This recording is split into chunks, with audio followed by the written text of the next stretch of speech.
It truly is a miracle. When wrestling is done right, even on a weekly television show like Monday Night Raw, it just makes your day better. This whole Raw episode is a living testament to what I've been saying for the last couple of weeks. WWE's whole reshuffle, it's probably a better word than rejiggle, reshuffle off of storylines, angles, champions, heel turns and baby faces. And although the company can never continuously keep doing this, there needs to be peaks and troughs to balance it out. For the most part in the year, we had a very flat, basic product. Recent weeks and months, we're actually getting that elevation again. We had Triple H come out and talk about, kind of had the cheek to say we're in the boom period, which, yeah, I understand we're in the boom period, but we're definitely in this low period as well recently. So maybe on a macro level, we're sort of still in the boom period, but at a micro level, it wasn't a boom, man. It was subpar. But we started this Raw off with a bang. We had John Cena come out to a thunderous ovation, as he always does, especially in 2025. Great crowd in Boston, I think it was. Interrupted by Dominic Mysterio. As soon as Dom's music hit, I think it was a bit obvious. We're about to get the match that we thought we were going to get, or some of us thought, potentially at Survivor Series. Done earlier at, well, a random Monday Night Raw. Absolutely loved this. Loved it. I even enjoyed Triple H coming out, and although he's a bit of a heel now in terms of real life heat, because some fans are pissed with him, although I don't really think it's him much, I think it's more the TKO involvement. But this led to a match, and to be honest with you, this entire time I was just smiling, like, so happy to see John Cena, obviously. But Dominic Mysterio, I don't know why I'm holding this is part of the camera. Dominic Mysterio, he is living life, man. You just kind of feel so happy in a weird way. Like, this dude went from being Rey Mysterio's son, and let's be honest, during the pandemic, he didn't really, when I saw him and the way he was with the short hair, and I just didn't get that, yeah, we've got the next Mysterio. I didn't feel that. Ever since he turned heel and where he is now, it's like, all right, we have the next Mysterio. Of course, he's not, in my opinion, nowhere near as good as his dad, his deadbeat dad in the ring. But he's decent. He can go. His character work and how he's just made himself and his like character persona and his look. And then going toe to toe with John Cena was just such a brilliant move from the company. With Triple H being there as well, it just gave so much stock to Dominic Mysterio, elevated him, even though he lost the match. And we have a brand new Intercontinental Champion in John Cena, which, again, it's made my heart happy. It's the only title that's eluded John Cena. But coming back to Dominic Mysterio, I think that whole opening segment just, of course, Dominic Mysterio is being pushed, but having Triple H there, John Cena, the high stakes, coming out as double champ, was great to see. And they have an impromptu match, which was, again, a fantastic way of opening up the show. Very similar to what Sami Zayn and John Cena, I believe, had a couple of months ago on SmackDown. It was very similar to that feel, like, hey, you have an impromptu mid-card title match with John freaking Cena. And this time it was the championship that's eluded him his entire life, which is crazy to say. I mean, man like John Cena's been in it for freaking almost as long as I've been alive. And he's not touched the IC Championship, which is quite crazy to say out loud when you think about it. I really did have an inkling that as soon as this match is going to happen, yeah, I think we're going to give the championship to Cena. And it just added so much more stake. Now, this whole tournament thing I want to touch on.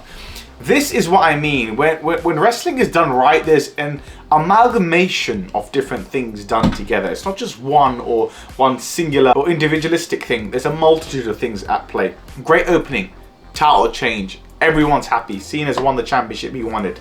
Then we start telling the story about his, retirement match in December, which is, I keep thinking we're in like September, October, like it's 3 months away. It is freaking next month, ladies and gentlemen. Crazy, I know. And genuinely, it does break my heart to see John Cena leave. But coming back to the tournament and how this is just kind of changing up the entire landscape right now. On Raw, SmackDown, we're seeing matches that we probably wouldn't have seen. Like there's inter-promotional matches. They used to use this word a lot back in the day.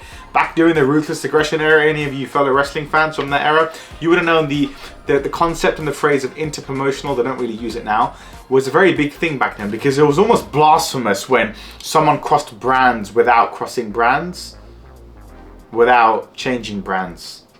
Yeah. But this tournament here, the Last Time Is Now tournament for John Cena is bringing out so many different stars, and we're seeing Gunther and we're seeing Javon, who, to be honest, God bless Javon, but he's getting eaten up with Gunther, let's just be honest. We had Sheamus versus Nakamura, Priest and Rusev. By the way, both those winners of the match were the correct decision. But it's just making the programming really exciting right now. At least in my opinion, it's giving it that jiggle. Keep saying jiggle. And speaking of that, Nikki Bella and Stephanie Valkyr. If any of you guys watch Chris Van Vliet's sit down, shout out to Chris Van Vliet, best there is out there, did this sit down with the lovely Stephanie Valkyr. She told everyone how her name is pronounced. I'm pretty sure if I can recollect correctly, it's Stephanie Valkyr. Stephanie Valkyr. Sound like I'm saying it in an Indian way. Anyways.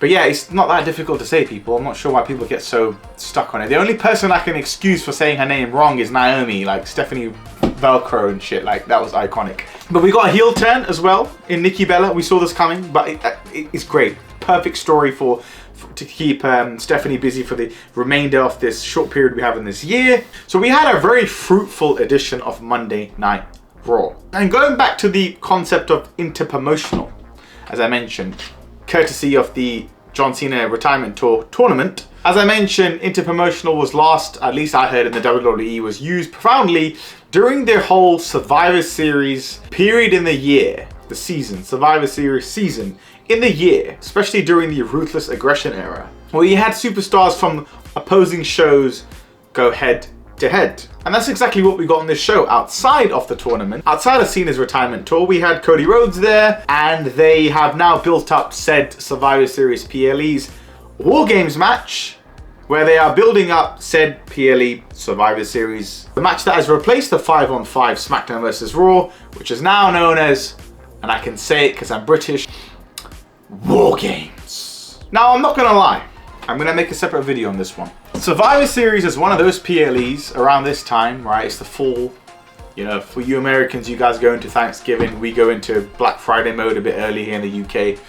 It gets dark very early. Some people hate it. I kind of like it. It's nice and cozy at this time. It would have been great if we had GTA 6 come out at this time of the year when it was meant to come out initially before it got delayed to May, and then it got delayed again to November next year. Still very upset about that. But Survivor Series as a whole has always excited me, and I think it's one of the more underrated PLEs out of the big four. I guess you could say a big five now with Money in the Bank to some extent. Survivor Series has always been the black sheep of that PLE family that I just mentioned, the big four. It's a really nice break in the year. Going into the holiday season, holiday break season, we get to see matches that we don't typically get to see outside of November in the calendar year. And I'll definitely touch on the SmackDown vs. Raw 5-on-5 in my upcoming video this week. But we got the build and we got the recruitment of a few of the stars of the Wargames matchup. Now, I'll preface this by saying it still excites me to see these multitude of different personalities and superstars all together coexisting, even if it doesn't fucking make any sense. It's professional wrestling. It is what it is. So I enjoyed it. I enjoyed it when Punk came out. Of course, Punk and Jey Uso's had a bit of story going on. They're also kind of boys and stuff. Either I've not been doing my homework, or what in God's name was Cody Rhodes doing on Raw? I know they tried being sneaky. When Cena won his IC Championship, he came backstage and you had Mr. Smile for no reason and cry for no reason, where they tried to position it where Cody said, I wasn't going to miss your championship win or whatever to John Cena. And it was like, really? Like, this is why you showed up? Again, if I'm missing something, I doubt it because I watch wrestling religiously. But it just was a bit random that Cody Rhodes was just there, and then he decides to come out and avenge and back up Jey Uso and CM Punk. Now, yes, even in storyline and I think in reality as well. Well, in reality, CM Punk doesn't make too many friends, but at least in kayfabe, we know that Cody Rhodes, Jey Uso, and CM Punk are kind of like on the same page. You know, it's not like there's a Seth Rollins and a CM Punk moment. Back when Seth Rollins was a babyface, CM Punk's obviously still being a babyface. They were babyfaces, but like you couldn't have them on screen backing each other. Whereas you can tell the story with Cody Rhodes and Jey Uso and CM Punk because they've had a on-screen relationship in a positive sense, even though they've been opponents at times. But this still felt hella random. And of course, we continue to tell the story of Logan Paul with the Vision, which I still feel like this is going to be a temporary thing just for Wargames. But I'm not going to lie, I'm not mad at it. I am not mad at Logan Paul being inserted into the Vision temporarily. With the bronze and Paul Heyman being the mouthpiece, like, it works, it works. And I can't lie to you, this lineup is looking pretty juicy, right? My brain automatically went to like OP mode, right? I went into like, I'm booking this like his SmackDown vs. Raw 2007, which is arguably one of the, to be fair, 06, 7, 8. All the SmackDown vs. Raw games were so freaking good by THQ. I felt like I went back to one of those games and I was creating my own sort of concept in the game. My brain automatically went to the 3 remaining stars. Now this is what I would, like, the inner wrestling child fan in me. I know a lot of it doesn't make sense, but the 2 remaining guys on Cody Rhodes' team to be Roman Reigns and Randy Orton. This is not, I didn't write this down. It was whilst I was watching the show, it just hit me after that. I was like, that would be one freaking OP team. Can you imagine?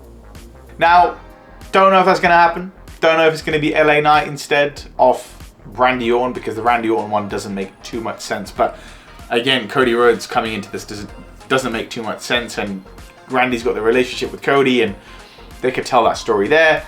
Roman Reigns, of course, has got plenty of beef with the Vision, and he's got his, you know, mini OTC and Jey Uso by his side. So I think next week, because they're going to be in Madison Square Garden, they're going to want to continue riding out this momentum and rejiggling. Fuck it, I'm sticking with jiggling, not reshuffling. Rejiggling things up, and I think we're going to hear.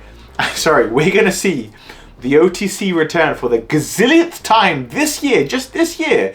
And we're going to pop again. I'm going to pop again. This is iconic to see that man come on our screens and hear the drums do what they do best. And most likely on the opposition team, we're probably going to get, I want to say maybe Drew McIntyre if he's back in time. I know he's gone to shoot a movie and he's suspended. But perhaps he comes back and he continues to tell the story, having the beef ting with Cody Rhodes. And then the 5th member being Brock Lesnar. Because this one's kind of obvious, even though it's like crazy to say, because I don't think we've ever had, no, we have never had Brock Lesnar in a Wargames match. I don't even think we've had him in a traditional 5-on-5 SmackDown vs. Raw, unless they did that during his first run during the Ruthless Aggression era from 02 to 04. I think he was in one of them. I think it was Team Angle versus Team, was it Team Lesnar? Yeah, I think in the early Ruthless Aggression era, he was doing that, but as part of the Wargames thing and his second run after 2012, I'm sure Lesnar's not being in this sort of matchup on Survivor Series. He's too busy being the champion. Having iconic matches with, I think it was AJ Styles and Daniel Bryan, champion versus champion a few times. But for real, if this is the full lineup, right? The stars that are labeled, we are in for a treat. Sure, some of it doesn't make sense, but fucking hell, this is going to be good. Just seeing Bron Breakker, this is just personal to me, Bron Breakker and Brock Lesnar, kind of maybe having this control conflict in the Vision when they're in the ring, you know, when they're going into the 5-on-5, when they're inside the freaking cage. Because let's be honest, Bron Breakker's kind of assumed position straight after he took out injured Seth Rollins. Logan Paul kind of knows his role, you know, he succumbed to the Vision. Bronson Reed is just the big bodyguard almost for Bron Breakker in a sense. Drew McIntyre could have a bit of a clash of a personality in there as well. I'm not sure if Drew McIntyre is going to be able to coexist with Brock Lesnar. Again, the stories we can tell here, ladies and gentlemen. I know some of it doesn't make any sense, but mate, it is going to be so fucking cool to see these personalities. Even if I'm slightly off and they interject somebody else, it's still so cool to see. I'm very curious to see who the remaining members are. I think it's going to be the names that I mentioned earlier. But I just wanted to say, it's like, again, we're in the phase where I think the WWE, although TKO is very like controlling in that sense, we're seeing a lot of people online saying, oh, Vince McMahon's era was so much better. Some of it, sure. Some of it, abso-fucking-lutely not. I think the main thing that we're missing here, the ability to adapt. Vince wasn't like that. Vince was like that during the Attitude Era. A little bit in the Ruthless Aggression Era. Post 2008-9, Vince was not like that. He was rigid and stuck in his ways. Even if business wasn't great, even if, I want to say business wasn't great, I'm not talking about the tickets not being sold because TKO and Nick Khan have skyrocketed WWE show tickets to like the prices of a full mortgage. But I'm talking about crowd reactions. I'm talking about crowd reception. Vince didn't budge. But hey, I'll make the case in the argument. In the last couple of weeks and maybe 1 or 2 months, we've seen a better program on Raw and SmackDown. We've seen so many changes, so many shifts up, so many jiggles, rejiggles. That tells me we're in an era where they are listening.